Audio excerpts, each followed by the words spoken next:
Hi everyone.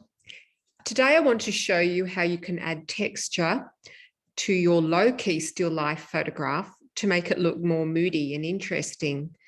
You can see here that I've already started working on a still life. This one has actually had two textures added to it. I'm just going to show you what it looks like without either of those textures. So that's the original image, and you'll notice it's very dark, but there are some highlights in there, and the background is quite black, and there's some nice textures, some nice sort of earthy textures and metallic textures that will make this image work quite well as an image to be textured.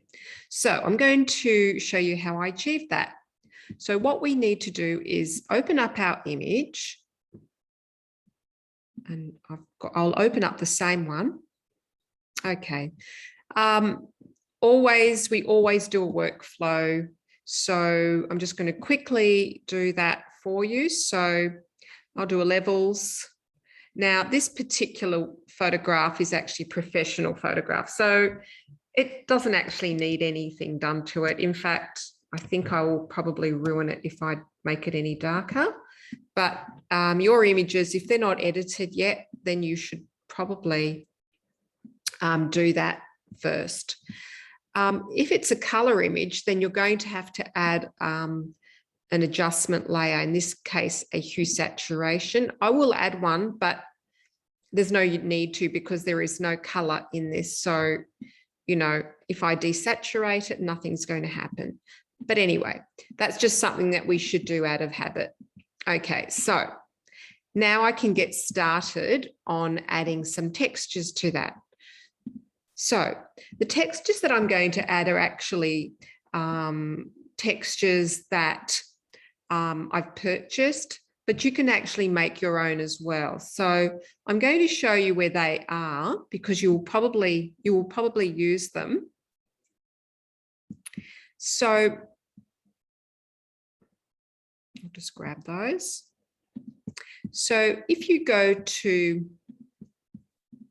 our homepage and you click on online learning, I've actually added a link to a Google folder full of textures. So just scroll down to week 5 textures, and that will actually take you to some folders of textures. Some textures are commercial ones, you know, premium textures. Some are Painterly.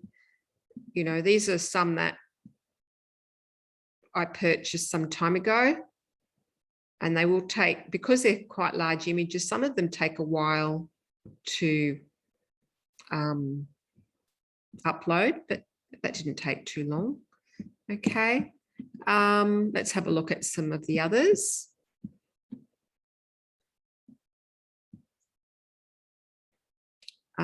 Okay, so I've got some that are handmade. So I think this folder's got some watercolor textures in there that we made at school. We'll just wait for that to open. So you can in fact make your own textures. You don't have to rely on someone else's textures.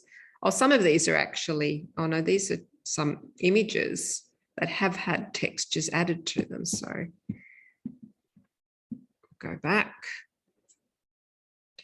I've got some, let's have a look in this folder. These are textures that I downloaded from Flickr, which is a really good image website. There's quite a few people on there that are interested in textures and sharing those. So some of them are just photographs or scans of old books and blank pages. So you can make your own textures. You can stain paper. You can use anything that's textured, can be a texture that you can add. They're quite beautiful. So there's some really nice ones here, you know, that you could use. Okay, so have a look in there and download some textures to begin with. Now I'm going to go back to Photoshop and show you how to use those. Okay, so once we've found a few textures that we like, we can then place them on. So we're going to go File, Place Embedded. And I'm just going to go to my texture, some select textures that I've got here that I've put away. And I will add this, I think I'll use this absinthe one first, because I think that worked really nicely. Actually, no, this one, the blue one, Balthamus blue. We place that on. So this is quite similar to what we did in the previous lesson, where we made our own texture layer by simply creating a white layer and adding grain to it. So we're actually doing something similar, except we're actually bringing in textures from outside of Photoshop. So I'm going to stretch that out. Now I've got the new version of Photoshop. That means that when I stretch out my image, it stretches it all out proportionally. If I want to stop that, I just click Shift and it lets me stretch it out like that, because I just want to stretch it to fit the image. Okay, then I click Enter. Now that at this stage, I can actually start experimenting with looking through the different blend modes and seeing what I like.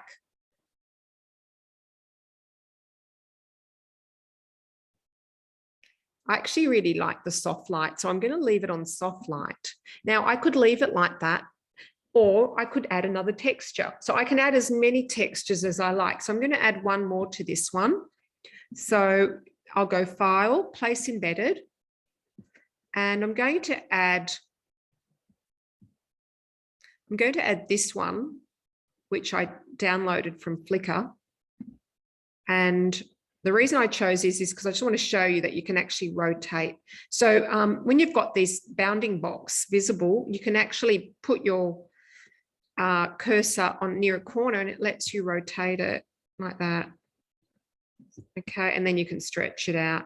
You know, if I was to lose the bounding box, okay, all I have to do is go Command T and I can get it back. So I'm just going to stretch that out. I want to get rid of the white bits too. So I'll stretch it quite large. And yeah, that looks like it was an old dirty window. So then we'll blend mode that. Okay, and that just increases the sort of the mood of the image. It makes it look older, almost like a painting. Okay, so you can see what it does. I don't want to go overboard. I want it to be quite subtle. So I'll just leave it on overlay. So that was without it and that's with it. So very, very subtle.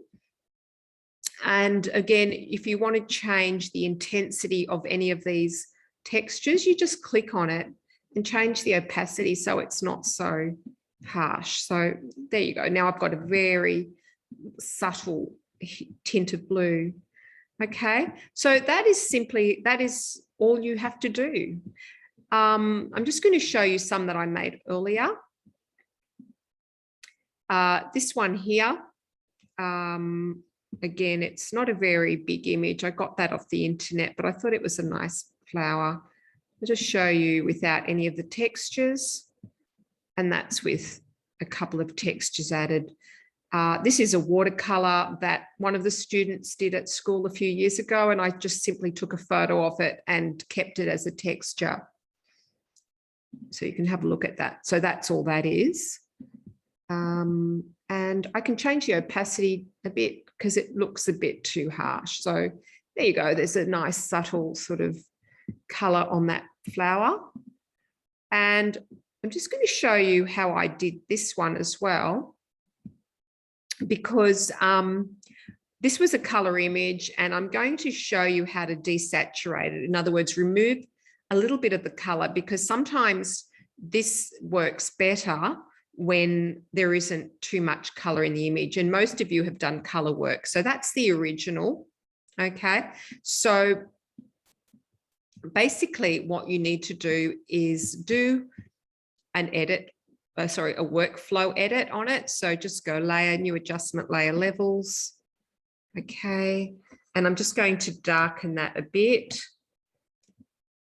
and just add maybe a little bit of highlight and maybe darken the whole thing with this middle button. Okay. Now I'm going to actually put a new adjustment layer, a hue saturation.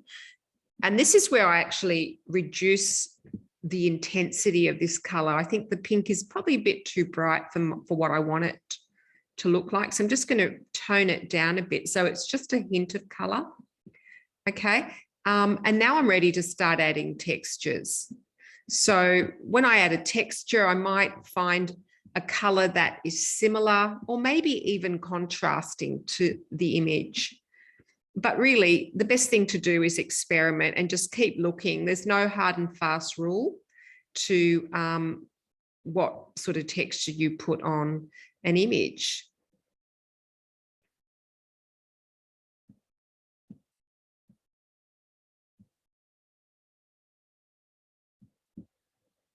I'm going to try absinthe. Okay, stretch it out.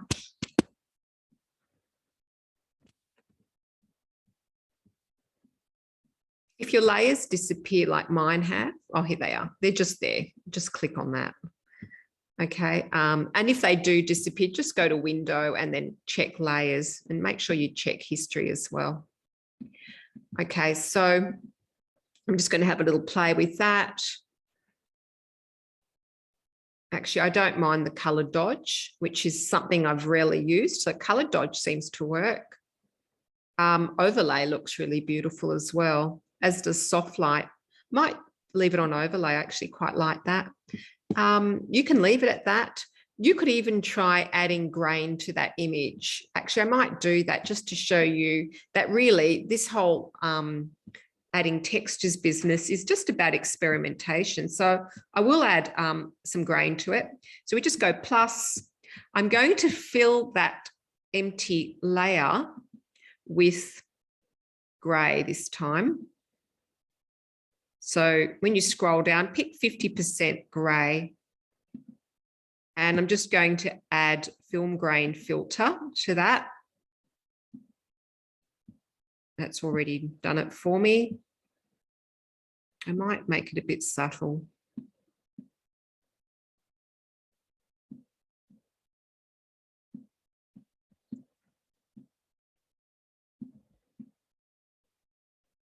Okay. Click OK. And now I'm just going to blend it in. Ooh, darken looks really beautiful already. So, oh, and so does multiply. So this creates really dark, moody images, which I think, you know, are worth experimenting with. Okay, guys, give it a go. And yeah, good luck with it all.